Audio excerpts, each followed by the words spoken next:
দিকে দিকে অম্লান যার পরিচয়, নিবেদিত প্রাণ এক বীর মুজাহিদ। গল্প গানে বলি তার কাহিনী, যার ডাকে ভেঙে যায় জনতার টেকনাফ থেকে শুধু তেতুলিয়া নয়, অথবা সিলেট থেকে পঞ্চগড়ে। টেকনাফ থেকে শুধু তেতুলিয়া নয়, অথবা সিলেট থেকে পঞ্চগড়ে। শ্যামল বাংলাদেশে সীমানা পেরিয়ে তারি কণ্ঠ ভাসে প্রতিটি প্রান্তরে। সুমধুর সুমোহন তার আহ্বানে কেঁপে আজ ওঠে ওই বাতিলের ভিড়। দিকে দিকে অম্লান যার পরিচয়, নিবেদিত প্রাণ এক বীর মুজাহিদ। গল্প গানে বলি তার কাহিনী, যার ডাকে ভেঙে যায় জনতার দেশ বিদেশের বাংলাভাষী মুসলমানদের জন্য সবচেয়ে আকর্ষণীয় অনুষ্ঠান হচ্ছে ইসলামী সমাজ কল্যাণ পরিষদ চট্টগ্রাম কর্তৃক আয়োজিত 5 দিনব্যাপী তাফসিরুল কোরআন মাহফিল। প্রায় 3 দশক ধরে তিনি এখানে নিয়মিত পবিত্র কোরআন থেকে তাফসির পেশ করেন। তার বক্তব্য শুনে প্রতি বছরই মুসলমান হন অনেক অমুসলিম ভাই। মা বোনেরা ব্যাপকভাবে অংশ নেন এই অনুষ্ঠানে।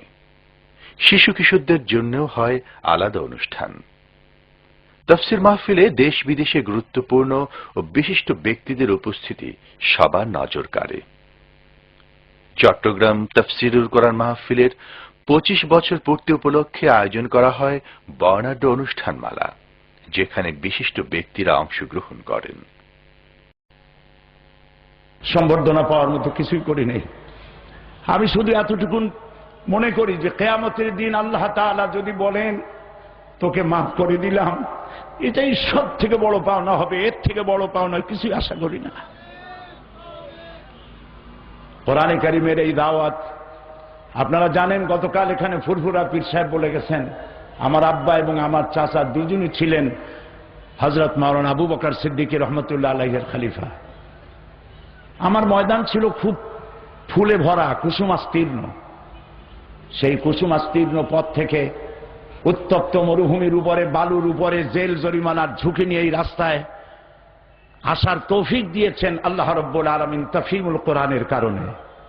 আজকে বলতে আমার দ্বিধা নাই, কোরআনের তাফসীর করতে গিয়ে আমার কোনো কৃতিত্ব নাই। এর সমস্ত কৃতিত্ব আল্লাহ পাকের এবং তারপরে তাফহিমুল কোরআনের। আল্লামা দেলোয়ার হোসেন সাঈদী জামাত ইসলামী বাংলাদেশের কেন্দ্রীয় নির্বাহী পরিষদের সম্মানিত সদস্য হিসেবে গুরুত্বপূর্ণ দায়িত্ব পালন করে যাচ্ছেন। 1996 ও 2001 সালে পরপর 2 বার পিরোজপুর 1 আসন থেকে সংসদ সদস্য নির্বাচিত হন। তিনি বিগত সংসদে জামাতের সংসদীয় দলের উপনেতা ও ধর্ম মন্ত্রণালয় সংক্রান্ত সংসদীয় কমিটির প্রধানের দায়িত্ব পালন করেন।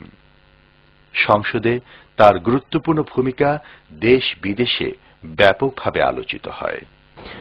আমি ফ্লোর নিয়ে স্পিকারকে বললাম, আমার ইমানের সাথে, সংবিধানের সাথে, রুলস অফ প্রসিডিওর সাথে কন্ট্রাডিকশন হয়েছে। আমার সংবিধান বলে শহীদ প্রেসিডেন্ট জিয়াউর রহমান সাহেব তিনি সংবিধানের ভিতরে লিপিবদ্ধ করেছিলেন, সমস্ত কাজ হবে, রাষ্ট্রের সমস্ত কাজ হবে আল্লাহর উপর ঈমান এবং অবিচল আস্থার কে কেন্দ্র করে। তো আল্লাহর উপরে আমরা ঈমান এনেছি, আমরা মুসলমান। উনি সেটা পার্লামেন্ট, উনি সেটা সংবিধানে লিপিবদ্ধ করেছেন। আর মুসলমান আল্লাহ ছাড়া কাউকে রুকু সেজদা দিতে পারে না। আপনার সামনে মাথা নত করা এটা রুকুর শামিল, এভাবে মাথা নিচু করা জায়েজ নাই, আরাম। 15 মিনিট কোরআন এবং হাদিস দিয়ে আমি এই বক্তব্য রাখলাম। তিনি হুমায়ুন রশিদ চৌধুরী সাহেব ছিলেন তখন স্পিকার। তিনি বললেন, মৌলানা সাহেব আমি আপনার সাথে সম্পূর্ণ একমত, কিন্তু এইভাবে তো আমি এটাকে বন্ধ করতে পারবো না, আপনাকে নোটিশ দিতে হবে। আমি নোটিশ দিলাম, আওয়ামী লীগ সরকার আমার নোটিশ ডিপ ফ্রিজের মধ্যে আটকাই দিল। 5 বছর চলে গেল, আর নোটিশ উঠল না। আল্লাহ তাআলা দ্বিতীয়বারের মতো আবার আমাকে আনলেন জোটের সাথে। আমি আবার পার্লামেন্টে কথা উত্থাপন করলাম, সেই নোটিশ দিলাম, নোটিশ উত্থাপিত হলো, মিটিং হলো, গড়াতে গড়াতে 5 বছরের শেষ দিনে, যেদিন শেষ হলো পার্লামেন্ট, তার আগের দিন আমি মনে করলাম এ সরকার আমলেও বুঝি হলো না। শেষ দিন দেখতে পেলাম প্রত্যেক টেবিলে কাগজ এসেছে, রুলস অফ প্রসিডিওরের আর্টিকেল নম্বর 267, ঝুঁকাইয়া শব্দের সামনে ক্রস শব্দ এসেছে। মাথা ঝুঁকানোর প্রয়োজন নাই, পার্লামেন্টে কিয়ামত পর্যন্ত আর মাথা ঝুঁকাতে হবে না। পার্লামেন্টে মাথা ঝুঁকানোর মতো শিরক থেকে বাঁচার যে বক্তব্য আল্লাহ তাআলা তার গোলামকে দান করেছিলেন, এজন্য যদি এতটুকু সওয়াব আল্লাহ আমাকে দেন, তার 90 ভাগ পাওনা আপনাদের, যেহেতু আপনারা ভোট না দিলে আমি ওখানে যেয়ে কথা বলতে পারতাম না। ইকামতে দিনের দায়িত্ব পালনে সর্বোত্তম প্ল্যাটফর্ম হিসেবে মনে করে 1973 সাল থেকে জামাতের রুকনের দায়িত্ব পালন করলেও সংগঠনের বাইরেও তার রয়েছে বিশেষ গ্রহণযোগ্যতা। স্বয়ং আমিরে জামাত মাওলানা মতিউর রহমান নিজামী বলেন, সাইদি সাহেব শুধুমাত্র জামাতের সাংগঠনিক ব্যক্তি নন, এটা আল্লাহ তাআলার একটা বড় নেয়ামত। দলীয় গণ্ডির বাইরেও তার গ্রহণযোগ্যতা আছে, তার একটি সার্বজনীন অবস্থান আছে।